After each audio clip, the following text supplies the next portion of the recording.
Hi guys, welcome to voice of Nadus. It's me Nadu. ആദ്യമായി എൻ്റെ ചാനലിലേക്ക് എത്തിയ എല്ലാവർക്കും നമസ്കാരം. എൻ്റെ ജീവിതയാത്രയിൽ ഞാൻ കണ്ടറിഞ്ഞ ചില കഴമ്പുള്ള കാര്യങ്ങൾ നിങ്ങളുടെ മുമ്പിൽ ഒരു കഥ പറയുന്ന പോലെ അവതരിപ്പിക്കുക എന്നാണ് എൻ്റെ ലക്ഷ്യം. അത് നിങ്ങൾക്ക് എങ്ങനെ കണക്റ്റ് ആവുമെന്ന് എനിക്കറിയില്ല. എന്നിരുന്നാൽ കൂടെ എല്ലാവരും മുഴുവനായിട്ട് വീഡിയോ കാണാൻ വേണ്ടി ശ്രമിക്കുക. നമുക്ക് നേരെ വീഡിയോയിലേക്ക് പോകാം. കഥയിൽ അല്പം കാര്യം, എപ്പിസോഡ് 1. 3 മാസങ്ങൾക്ക് മുമ്പാണ് ഈ സംഭവം നടക്കുന്നത്. തൃശ്ശൂർ മെഡിക്കൽ കോളേജിൽ വെച്ചിട്ടാണ്. എൻ്റെ ഉമ്മയുടെ ഒരു സർജറിക്ക് വേണ്ടിയിട്ടാണ് ഞാൻ അന്ന് അവിടെ പോയത്. ഉമ്മക്കൊരു മുഴ വന്നിട്ട് അത് ഓപ്പറേറ്റ് ചെയ്ത് കളയാൻ വേണ്ടിയിട്ടാണ് പോയത്. ഉമ്മനെ സർജറിക്ക് വേണ്ടി കയറ്റി കഴിഞ്ഞതിന് ശേഷം അറിയാമല്ലോ, നമുക്ക് ഒരു സർജറി കയറ്റി കഴിഞ്ഞാൽ 2-3 മണിക്കൂർ കഴിയേണ്ടെന്നാലും പുറത്തോട്ട് ഇറങ്ങൽ നടക്കില്ല. മേജർ സർജറി ഒന്നുമല്ല, മൈനർ സർജറിയാണ്. ഞാനപ്പോൾ നേരത്ത് ബ്രദറിന് മരുന്ന് മേടിക്കാൻ വേണ്ടി ഡോക്ടറെ അടുത്തോട്ട് പോയി. ബ്രദറിന് ബൈപ്പോളർ ഡിസോർഡറാണ്. ഒരു 10 വർഷമായിട്ട് ട്രീറ്റ്മെൻറ്റ് എടുത്തുകൊണ്ടിരിക്കുന്നുണ്ട്. എൻ്റെ ജ്യേഷ്ഠനാണ്. അറിയാമല്ലോ, മെഡിക്കൽ കോളേജാണ്, അമ്മാതിരി തിരക്കുണ്ടാവും. അവിടുത്തെ ഒരു സിസ്റ്റം എന്ന് പറഞ്ഞു കഴിഞ്ഞാൽ, നമ്മൾ സ്ഥിരമായിട്ട് കാണിക്കുന്ന പേഷ്യൻസിൻ്റെ കയ്യിലൊരു ബുക്ക് ഉണ്ടാവും. ആ ബുക്കിൽ പേഷ്യൻസിൻ്റെ ഡീറ്റെയിൽസും കാര്യങ്ങളൊക്കെ ഉണ്ടാവും. നമ്മൾ നേരെ ഈ ബുക്ക് OP ടിക്കറ്റിൽ പോയിട്ട് സീൽ വെപ്പിച്ച്, അന്നത്തെ ഡേറ്റിൽ സീൽ വെപ്പിച്ച് അത് നേരെ ഈ ഡോക്ടറുടെ നേരെ ഫ്രണ്ടിൽ തന്നെ ക്ലർക്ക് ഇരിക്കുന്നുണ്ടാവും. ഡോക്ടറുടെ റൂമിൻ്റെ പുറത്തായിട്ട് ഒരു ടേബിളിൽ ക്ലർക്ക് ഇരിക്കുന്നുണ്ടാവും. ആ ടേബിളിൽ നമ്മൾ കൊണ്ടുപോയിട്ട് നമ്മളുടെ കയ്യിലുള്ള ബുക്ക് വെക്കണം. അത് വരുന്നവരോരോരുത്തരും ഇതുപോലെ ഓരോ ബുക്കിന് മേലെ ഓരോ ബുക്കായിട്ട് ഇങ്ങനെ വെച്ചുകൊണ്ടിരിക്കും. അപ്പോൾ ഈ ക്ലർക്ക് ഇതിനനുസരിച്ചിട്ട് പേരെഴുതി വെച്ച് ആ ബുക്കും പേപ്പറും കൂടെ നേരെ ഡോക്ടറുടെ അവിടെ കൊണ്ടുവയ്ക്കും. ശേഷം അവിടെ ഒരു ജൂനിയർ ഡോക്ടർ ഉണ്ടാവും. ഇതുപോലെ ഓർഡർ അനുസരിച്ചിട്ട് പുറത്ത് വന്നിട്ട് ഈ ജൂനിയർ ഡോക്ടറായിരിക്കും ഓരോരുത്തർ വിളിക്കുക. ഒരു അരമണിക്കൂർ കഴിഞ്ഞു. ഓരോരുത്തരിങ്ങനെ കയറുന്നുണ്ട്, ഇറങ്ങുന്നുണ്ട്. ഈ ജൂനിയർ ഡോക്ടർ വന്ന് പുറത്തോട്ട് വരും. ഓർഡർ അനുസരിച്ചിട്ട് ഓരോരുത്തർ വിളിക്കും. ഇതുപോലെ ഓരോരുത്തർ തിരിച്ച് കയറും, ഇറങ്ങും. അങ്ങനെ നടക്കുന്നുണ്ട്. അരമണിക്കൂർ കഴിഞ്ഞു. ഒരു 40 വയസ്സ് പ്രായം തോന്നിക്കും. ഒരു അച്ഛൻ 10-35 വയസ്സുണ്ടാവും. പുള്ളിയുടെ വൈഫുണ്ട്.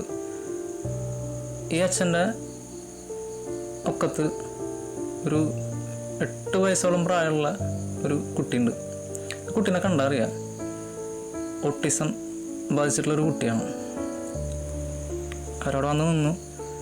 അവർക്കെന്താ ചെയ്യേണ്ടതെന്ന് അറിയില്ല എന്ന് തോന്നുന്നു. കാരണം ആദ്യമായിട്ടാണ്. കാരണം കയ്യിൽ ബുക്ക് അങ്ങനെ ഒന്നും കണ്ടില്ല. അവർ നേരെ വന്നിട്ട് അവിടെ നിൽക്കുക ചെയ്ത്. സാധാരണ ആരെങ്കിലും വന്നു കഴിഞ്ഞാൽ അറിയുന്ന ആൾക്കാരാണെങ്കിൽ കയ്യിൽ ബുക്ക് ഉണ്ടാവും, അല്ലാന്നുണ്ടെങ്കിൽ പേപ്പറും കാര്യങ്ങളൊക്കെ പിടിച്ചിട്ടായിരിക്കും നിൽക്കുക.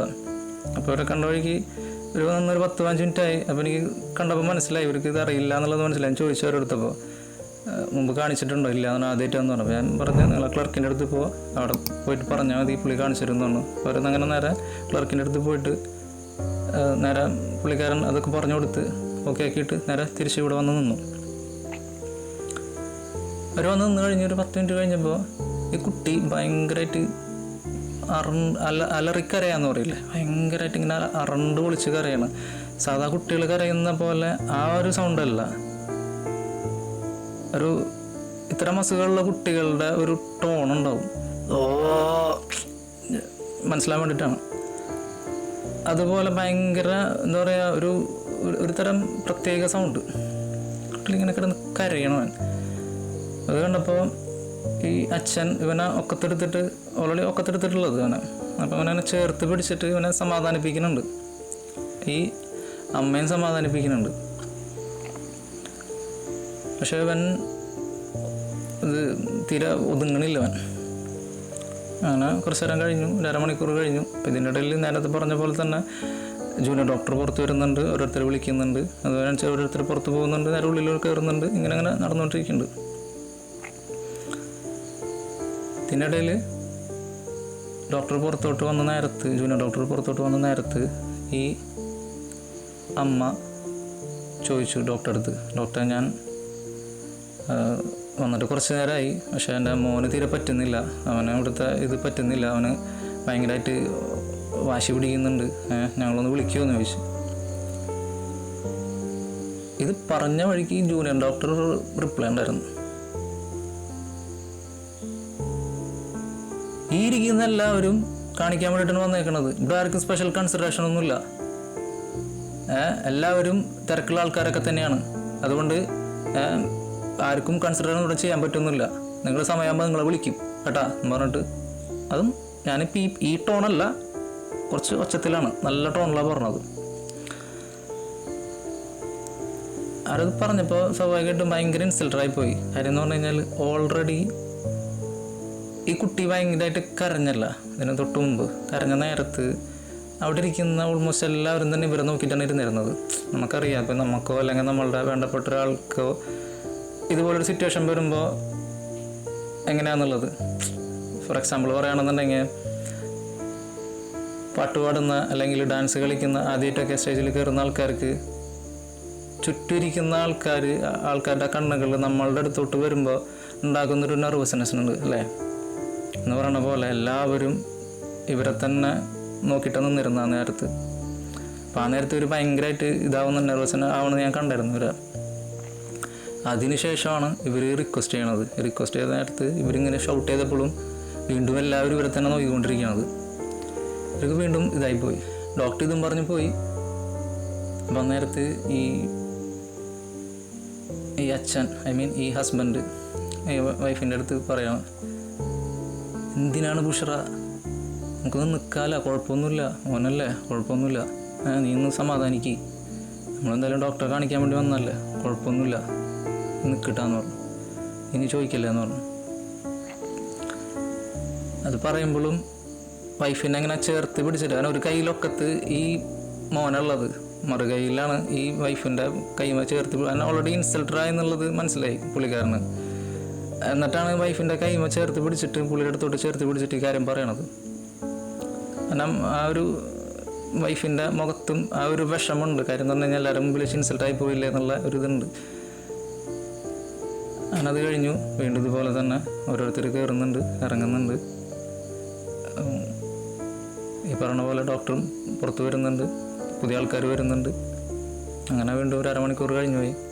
ഇതിൻ്റെ ഇടയിൽ ഇവൻ നേരത്തേനേക്കാളും കുറച്ചും കൂടി ഒച്ചത്തിലായി പോയി. അതായത് ഒച്ചത്തിലെന്ന് പറഞ്ഞു കഴിഞ്ഞാൽ ഭയങ്കരമായിട്ട് ഇങ്ങനെ കുതിറി മാറി പിടിച്ചാൽ കിട്ടാത്തൊരു സിറ്റുവേഷനിൽ. അതായത് പറയാൻ ഇപ്പം ഞാനിപ്പോൾ ഈ പറയുന്ന കാര്യങ്ങൾ ഇത്തരം അസുഖങ്ങളുള്ള ആൾക്കാരുടെ ഫാമിലീസിനെ പെട്ടെന്ന് മനസ്സിലാവും. അതായത് നമ്മളെ വീട്ടിലോ അല്ല നമ്മളെ ചുറ്റുപാടുള്ള ഇത് നേരിട്ട് കണ്ട് ബോധമുള്ള ആൾക്ക് മനസ്സിലാവും. പിടിച്ചാൽ കിട്ടില്ല അവരെ. അതിപ്പോൾ ചെറിയ കുട്ടിയായാലും അവരുടെ ശക്തി എന്ന് പറഞ്ഞു കഴിഞ്ഞാൽ അത് വേറെ ലെവലാണത്. മാത്രമല്ല അവൻ്റെ വായിൽ നിന്ന് ഇങ്ങനെ ഈ ഇതുണ്ടല്ലോ, മറ്റേ തുപ്പൽ എന്ന് പറയില്ല, തുപ്പലം, അതിങ്ങനെ ഭയങ്കരമായിട്ട് ഒലിക്കുന്നുണ്ട്. ഇങ്ങനെ ആ ഒരു ഇതിലാണ്, വല്ലാത്തൊരവസ്ഥയിലാണ്. അപ്പോൾ ഇവർക്കായാലും എങ്ങനെയെങ്കിലും ഒന്ന് ഇവിടെ നിന്ന് കഴിച്ചിട്ട് പോയാൽ മതി എന്നുള്ളൊരു ഫീലിലാണ് ഇവർ നിൽക്കുന്നത്.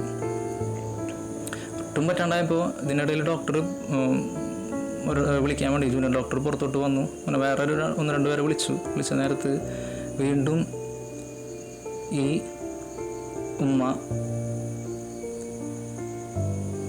ഡോക്ടറെ അടുത്ത് പറഞ്ഞു, ഡോക്ടറെ ഒട്ടും പറ്റുന്നില്ല, അതുകൊണ്ടാണ് ഒന്ന് വിളിക്ക്, വേറെ ഒന്ന് നിങ്ങളെ ശല്യപ്പെടുത്താനല്ല, ബുദ്ധിമുട്ടാക്കണമല്ല, ഒന്ന് വിളിക്ക്, തീരെ പറ്റാത്തതുകൊണ്ടാണ് കേട്ടാന്ന് പറഞ്ഞു. ആ നേരത്ത് സെയിം ഡയലോഗ് തന്നെ പറഞ്ഞാൽ മനസ്സിലാവില്ലേ നിങ്ങൾക്ക്? ഇത്ര നേരം ഇവിടെ ഓരോരുത്തർ ക്യൂ നിൽക്കുന്നത് നിങ്ങൾ കാണുന്നില്ലേ? നിങ്ങളെക്കാളും മുമ്പ് വന്നിട്ടുള്ള ആൾക്കാർ ഇവിടെ വന്നിട്ടുണ്ട്. ഇതേപോലെ പ്രശ്നങ്ങളുള്ള ആൾക്കാർ തന്നെയാണ് ഇവിടെ വരുന്നത്. ഞങ്ങൾക്കതറിയാം. നിങ്ങൾ കുറച്ചൊക്കെ കോമൺ സെൻസ് യൂസ് ചെയ്യും. മനുഷ്യനല്ലേ എന്ന് പറഞ്ഞിട്ട് വീണ്ടും പച്ചക്ക് ഇൻസൾട്ട് ചെയ്യാന്നില്ല, ഒന്ന് നേരത്തേനേക്കാളും കുറച്ചും കൂടിയും കൂട്ടിയിട്ട്. അത് കണ്ടു നിൽക്കണ, അതായത് ഇപ്പോൾ ആ വൈഫിൻ്റെ സ്ഥാനത്ത്, വൈഫിൻ്റെ ഹസ്ബൻഡിൻ്റെ സ്ഥാനത്ത് ഇവൻ ഞാനോ അല്ലെങ്കിൽ നിങ്ങൾ ഈ വീഡിയോ കണ്ടുകൊണ്ടിരിക്കുന്ന ഏതെങ്കിലും പുരുഷനെന്നല്ല കേട്ടോ, പുരുഷനോ സ്ത്രീയോ എല്ലാവരോടും പറയണത്. അതായത് ഇപ്പോൾ ഹസ്ബൻഡായിട്ട് നിൽക്കുന്നത് കൊണ്ടാണ് ഞാൻ പറഞ്ഞത് കേട്ടോ. ഇനിയിപ്പോൾ അതല്ല, ആ ഒരു സ്ത്രീയുടെ കൂടെ നിൽക്കുന്നത്, ഇനിയിപ്പോൾ വേറൊരു സ്ത്രീ ആണെന്നെങ്കിൽ കൂടെ മിനിമം സെൽഫ് റെസ്പെക്റ്റ് ഉള്ള ആൾക്കാർ, ശരി, ആ ഭർത്താവിന് സെൽഫ് റെസ്പെക്റ്റ് ഇല്ല എന്നല്ല ഞാൻ വിഷയത്തിലോട്ട് വരാം. നമുക്ക് നന്നായിട്ട് നമ്മൾ തിരിച്ച് ഷൗട്ട് ചെയ്യും. കാര്യം എന്ന് പറഞ്ഞു കഴിഞ്ഞാൽ നമ്മൾ വീണ്ടും ഒരു തവണ അല്ല, രണ്ടാമത്തെ തവണ ഇൻസൾട്ട് ആവണം. നമ്മൾ വിളിക്കാത്തതിലല്ല, മറിച്ച് കുറച്ചൊന്നും മര്യാദ ആവുക. നമ്മൾ റിക്വസ്റ്റ് ചെയ്തിട്ടേ ഉള്ളൂ, അതിനിങ്ങനെ ഇൻസൾട്ട് ചെയ്യേണ്ട ആവശ്യമില്ല.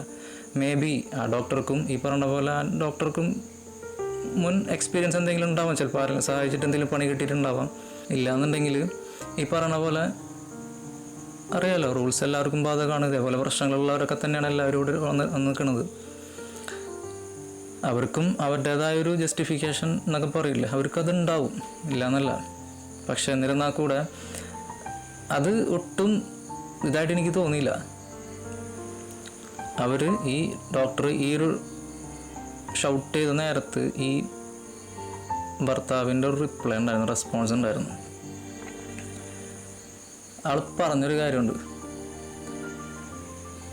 ആൾ നേരെ ഡോക്ടർ മുഖത്ത് നോക്കിയിട്ട്, ഡോക്ടറെ അവളറിയാണ്ട് പറഞ്ഞു വേണം ഡോക്ടർ, ഞങ്ങൾ നിന്നുകൊണ്ട് ഞങ്ങൾക്കൊരു കുഴപ്പമൊന്നുമില്ല, അവൾ വെറുതെ അറിയാണ്ട് പറഞ്ഞു വേണം, ഞങ്ങൾക്ക് കുഴപ്പമൊന്നുമില്ല കേട്ടാ, ഡോക്ടർ സമയമാകുമ്പോൾ ടൈം എടുത്തോ കുഴപ്പമൊന്നുമില്ല, സമയമാകുമ്പോൾ വിളിച്ചാൽ മതിട്ടാ. ആളിത് പറയുമ്പോൾ ആളുടെ മുഖത്തുള്ള സങ്കടവും ദേഷ്യവും ഒരു അമർഷുണ്ടല്ലോ, അതായത് ഡ്യുവൽ ഫേസ് എന്ന് പറയില്ലേ, പ്രതികരിക്കാൻ പറ്റാണ്ട് ആളുടെ നിസ്സഹായാവസ്ഥ എന്താണെന്ന് ആളുടെ മുഖത്ത് എഴുതി വെച്ചിട്ടുണ്ട്. ചിലപ്പോൾ ആൾ പ്രതികരിക്കുന്നൊരു മനുഷ്യനായിരിക്കും, മനസ്സിലാവുന്നുണ്ട്. ആൾ ചിലപ്പോൾ പ്രതികരിക്കില്ല, ലൈഫിൽ ചിലപ്പോൾ നല്ല പ്രതികരിക്കുന്നൊരു മനുഷ്യരായിരിക്കും. സാഹചര്യം കൊണ്ടും മാത്രം അയാൾ എന്താ പറയുക അങ്ങനെ നിന്നതായിരിക്കാം മേ ബി. ആളുടെ നിസ്സഹായാവസ്ഥ ശരിക്കും ആളുടെ മുഖത്തുണ്ടായിരുന്നു. നേരെ ഡോക്ടർ നേരെ ഉള്ളിലോട്ട് പോയി. അവിടെ ഒരു പേഷ്യൻ്റ് ഉണ്ടായിരുന്നു. ആ പേഷ്യൻ്റ് പുറത്തു പോകുന്ന വഴിക്ക് തന്നെ നേരെ തിരിച്ച് പുറത്തോട്ട് വന്നിട്ട് നേരെ ഇവരെ വിളിച്ച് അകത്തേട്ട് കയറ്റി. ഞാനപ്പോൾ ചിന്തിച്ച് ഞാൻ എന്തുകൊണ്ടായിരിക്കും എന്നുള്ളത്. കാര്യം അത്രയും നേരം അവരങ്ങനെ നിർത്തിയിട്ട്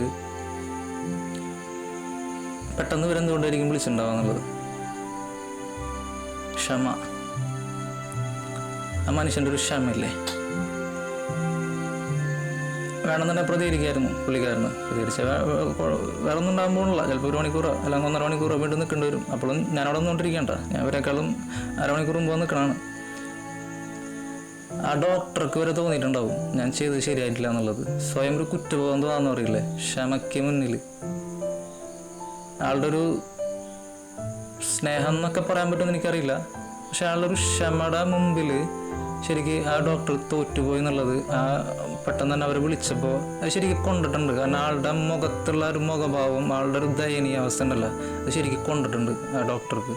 കുറ്റബോധം തോന്നിയിട്ടുണ്ടാവും. അല്ലാന്നുണ്ടെങ്കിൽ ഒരിക്കലും ആ ഡോക്ടർ അവരെ വിളിക്കില്ല. നേരത്ത് പറയാൻ വന്ന കാര്യം എന്ന് പറഞ്ഞു കഴിഞ്ഞാൽ, നമ്മുടെ ലൈഫിൽ ഇതുപോലെ കുറേ കാര്യങ്ങളൊക്കെ നടക്കുന്നുണ്ടാവും, എല്ലാവർക്കും ഉണ്ടാവും. എന്തെങ്കിലും ചെറിയ ചെറിയ കാര്യങ്ങൾക്കൊക്കെ ഓരോ എന്താ പറയുക എടുത്ത് ചാട്ടം കൊണ്ടോ അല്ലാന്നുണ്ടെങ്കിൽ എങ്ങനെ ആ ഒരു സിറ്റുവേഷനിൽ കൈകാര്യം ചെയ്യാനറിയാതെ പെട്ടെന്ന് നമ്മുടെ നാവായിന്ന് വരുന്ന ചില കാര്യങ്ങൾ കൊണ്ട് ഉണ്ടാകുന്ന കോംപ്ലിക്കേഷൻസ്, ആ ഒരു സമയത്ത് കഴിയുമെങ്കിൽ ഒന്ന് ക്ഷമിക്കാൻ പഠിക്കുക. ഞാൻ നന്മ മറന്നല്ല കേട്ടാ, എനിക്കുണ്ട് ഈ പറഞ്ഞ പോലെ ഒരു മനുഷ്യനുണ്ടാകുന്ന എല്ലാ ദൗർബല്യങ്ങളും എനിക്കുണ്ട്. പക്ഷെ ഈ ഒരു സ്റ്റോറിയിൽ നിന്ന്, ഈ ഒരു കഥ അല്ല, ഈ ഒരു അനുഭവത്തെ, ഈ ഒരു വ്യക്തിനെ നേരിട്ട് കണ്ടു ബോധ്യപ്പെട്ടതിൽ ഞാൻ ആദ്യമായിട്ടാണ് ക്ഷമയുടെ മുന്നിൽ ഒരാൾ തോറ്റു മടങ്ങാന്ന് പറയില്ലേ, അങ്ങനെ സംഭവം ഞാൻ കണ്ടത്. അപ്പോൾ ഇത്രയൊക്കെയുള്ള ഇന്നത്തെ വീഡിയോ ഇഷ്ടപ്പെട്ടു കഴിഞ്ഞാൽ തീർച്ചയായിട്ടും ലൈക്ക് ചെയ്യുക, ഷെയർ ചെയ്യുക, സബ്സ്ക്രൈബ് ചെയ്യുക. അതിലുപരി ഈ വീഡിയോ മുഴുവനായിട്ടും കണ്ട ഇതിലിപ്പോൾ എന്നെ അറിയുന്ന ആൾക്കാർ കാണുന്നുണ്ടാവും, അല്ലെങ്കിൽ എന്നെ അറിയാത്ത ആൾക്കാരുണ്ടാവും. ചിലപ്പോൾ ഇത് വർഷങ്ങൾ കഴിഞ്ഞിട്ടായിരിക്കും നിങ്ങളിൽ പലരും ഇത് കണ്ടുകൊണ്ടിരിക്കുന്നുണ്ടാവുക. പക്ഷേ റീസെൻ്റ്ലി ഞാൻ ഈ വീഡിയോ അപ്ലോഡ് ചെയ്ത് കഴിഞ്ഞതിന് ശേഷം ഒരു 1 വീക്കിൻ്റെ അല്ലെങ്കിൽ ഒരു 2 ആഴ്ചക്കുള്ളിലോ ഇത് കാണുന്ന ആൾക്കാർ ദയവ് ചെയ്ത് അതിന് നിങ്ങൾക്ക് എന്ത് തോന്നുന്നോ സത്യസന്ധമായിട്ടുള്ള കമൻറ്റ്, അത് പോസിറ്റീവ് ആയിക്കോട്ടെ നെഗറ്റീവ് ആയിക്കോട്ടെ, നിങ്ങൾക്ക് തോന്നുന്ന എന്ത് കാര്യം നിങ്ങൾ കമൻറ്റ് ചെയ്യണം. അതെനിക്ക് അറിയാൻ വേണ്ടിയിട്ടാണ് കേട്ടോ, മറക്കരുത്. അപ്പോൾ നമുക്ക് അടുത്ത വീഡിയോയിൽ വീണ്ടും കാണാം. അതുവരേക്കും ഇറ്റ്സ് മീ നാദു സൈനിങ് ഓഫ്.